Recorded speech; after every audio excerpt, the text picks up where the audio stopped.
And here's the truth I've learned, both through research and personal stories. Breadcrumbing is not about your lack of worth. It's about someone else's lack of capacity. And the more we understand it, the sooner we can stop waiting for people who are never really planning to arrive. Breadcrumbing thrives on intermittent reinforcement. Psychologists tell us that the most addictive behavior patterns are built not on what's consistent, but on what's unpredictable. Think about a slot machine. If you pulled the lever and lost every single time, you'd walk away. If you pulled it and won every single time, it would be exciting for a while, but eventually you'd lose interest because certainty doesn't create obsession. What hooks us, what keeps us pulling that lever again and again, is the uncertainty, the not knowing, the maybe. Breadcrumbing works in the same way. You're not getting steady love, attention, or presence. You're getting just enough to keep you invested. A message after days of silence, a sudden burst of warmth after weeks of indifference, a promise they never fully deliver on. And your brain, wired for connection and reward, starts firing off dopamine like fireworks, not because this is real intimacy, but because it feels like the possibility of intimacy. And possibility can be intoxicating when you're hungry for connection. The danger is when you get those little crumbs, they light up the same reward centers in your brain as genuine love and care would. It tricks you into thinking, see, they do care. They are trying.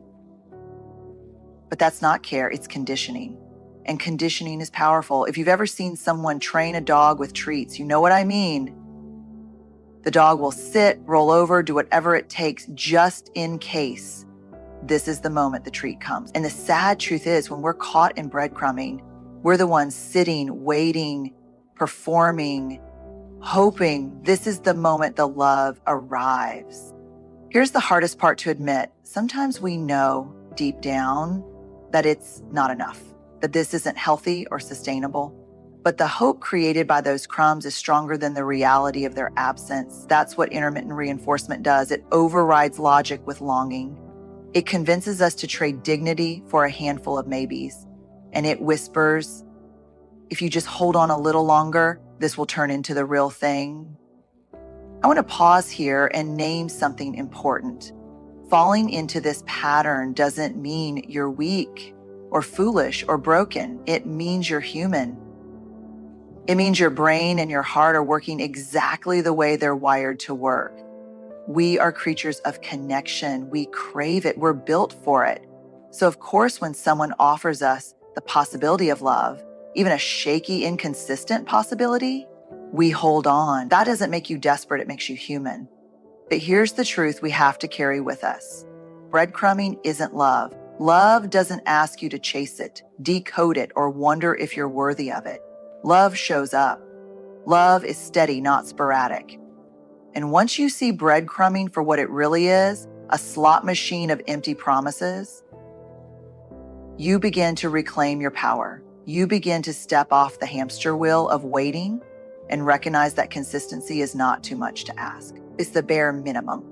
And when you know that, you stop mistaking unpredictability for passion and you start demanding the kind of connection that doesn't come in crumbs, but in whole, nourishing human love. Hope becomes a trap when it's detached from reality. Hope in its truest form is one of the most powerful forces we have as human beings. It's what allows us to endure pain, to keep going when life feels unbearable, to believe that tomorrow can be better than today. Hope is essential. But hope without honesty, hope that isn't anchored in truth, becomes something very different.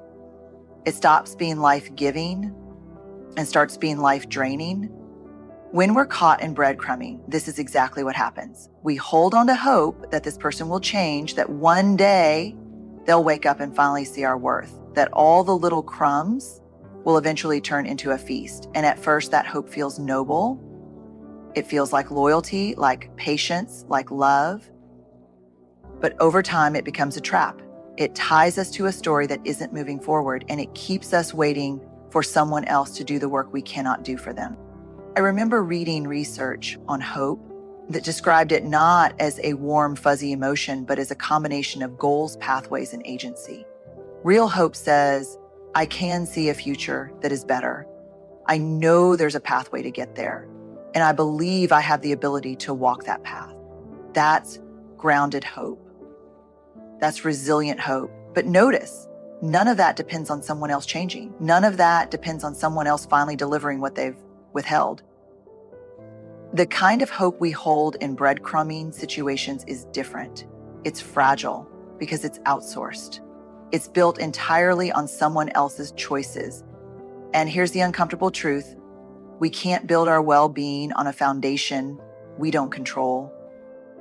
If their actions are the only thing holding up your hope, then your hope is never safe.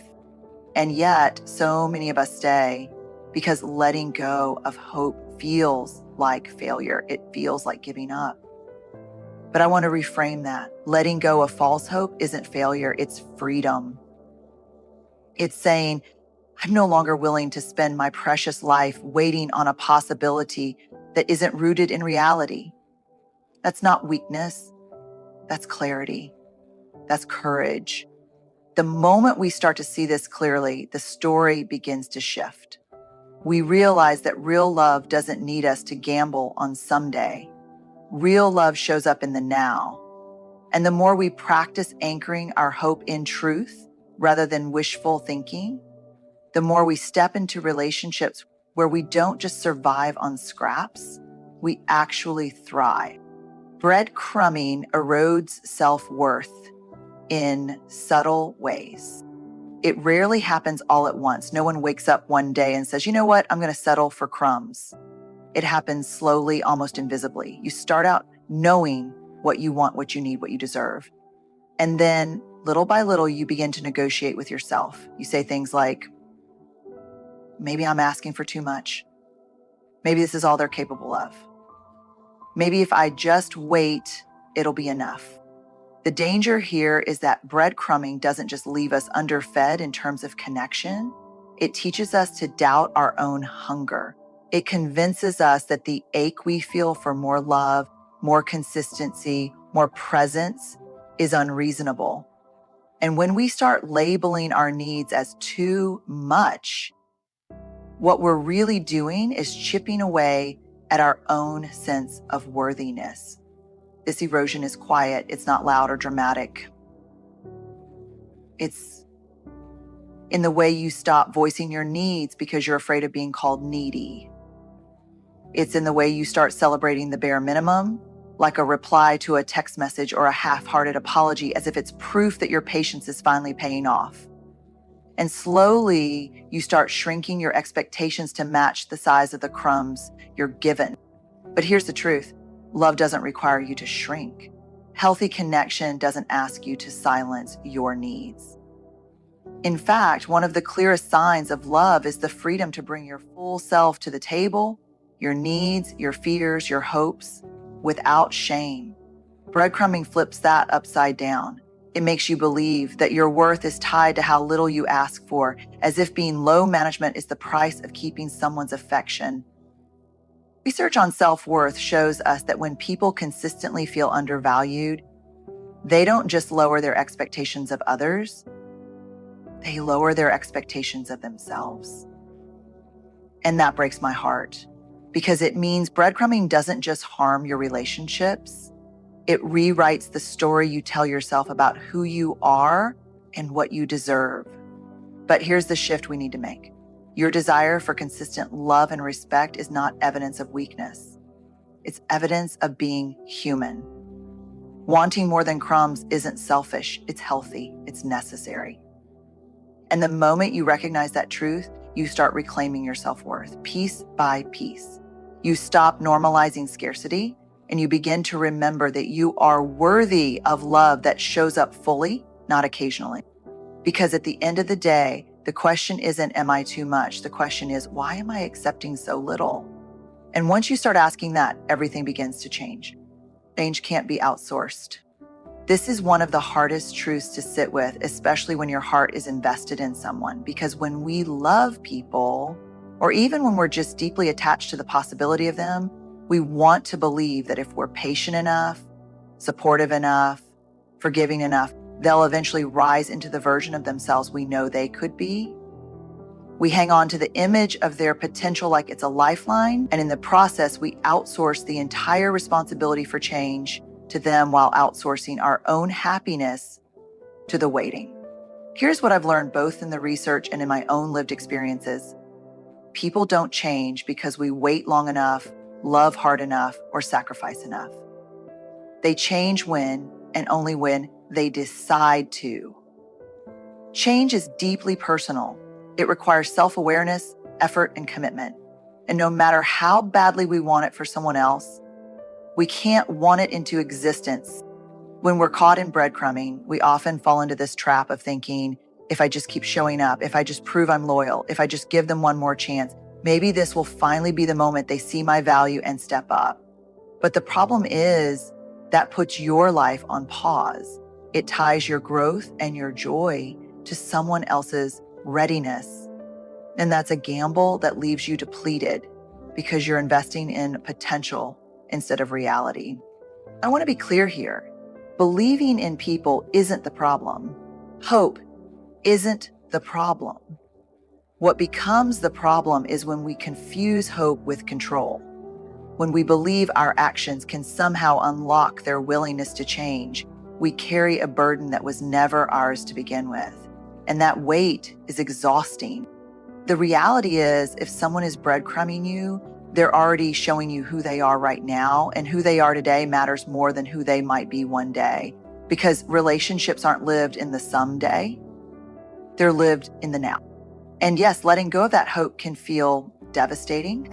It feels like giving up on the story you've been holding on to, the story where they finally arrive and everything falls into place. But here's the reframe. You're not giving up on love.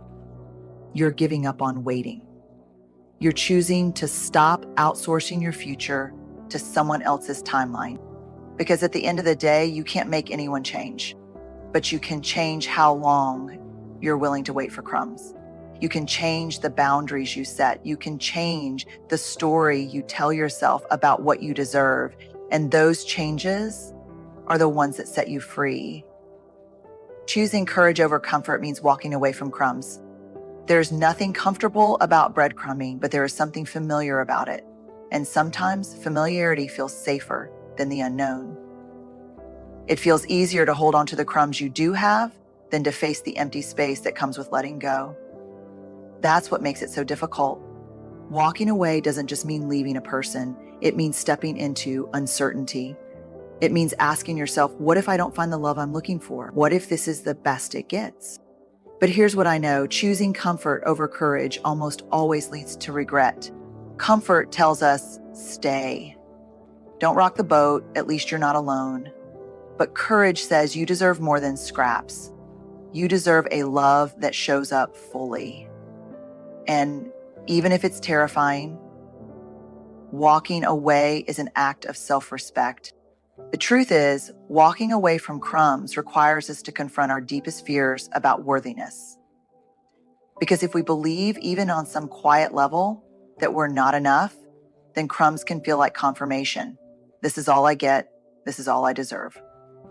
But when you begin to believe you're worthy of more, leaving becomes less about loss and more about alignment. You're not just leaving them, you're leaving behind a story that never fed you. I've seen this over and over in the research. People who set boundaries and choose to walk away often describe it later as one of the most courageous decisions of their lives. Not because it wasn't painful, but because it was a decision to honor their worth over their fear. And that's the definition of courage. It's not the absence of fear.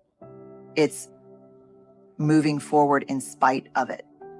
When you stop following the trail of crumbs, you make space for something new. And that space might feel unbearable at first, but it's in that space that you rediscover yourself. You begin to realize that your life isn't supposed to be about waiting for someone to show up. It's about fully showing up for yourself. And when you live from that place of courage, you don't settle for crumbs anymore because you finally remembered you were always worthy of the whole table. So yes, it's scary. Yes, it's uncomfortable, but courage never promises comfort. What it does promise is freedom. And the moment you choose courage over comfort, you stop surviving on crumbs and start building a life where love isn't begged for. It's given freely and fully.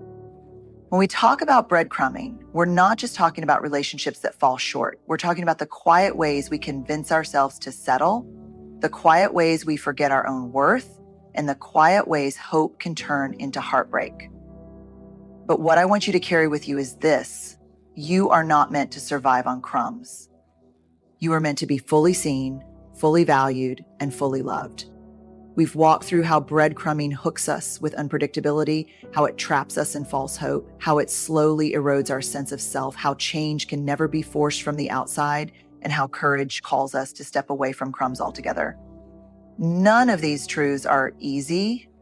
They ask us to face discomfort, to grieve what could have been, and to risk the unknown. But they also open the door to freedom. Because here's the gift on the other side. When you refuse to settle for crumbs, you create the possibility of a life where you no longer chase, no longer shrink, no longer wait. Instead, you stand fully in your worth. You choose relationships that nourish rather than deplete, and you finally sit at the table of love and belonging that was always meant for you. So if you're in that place right now, holding on to crumbs and wondering if they'll ever be enough, I want you to know this: you don't have to wait anymore.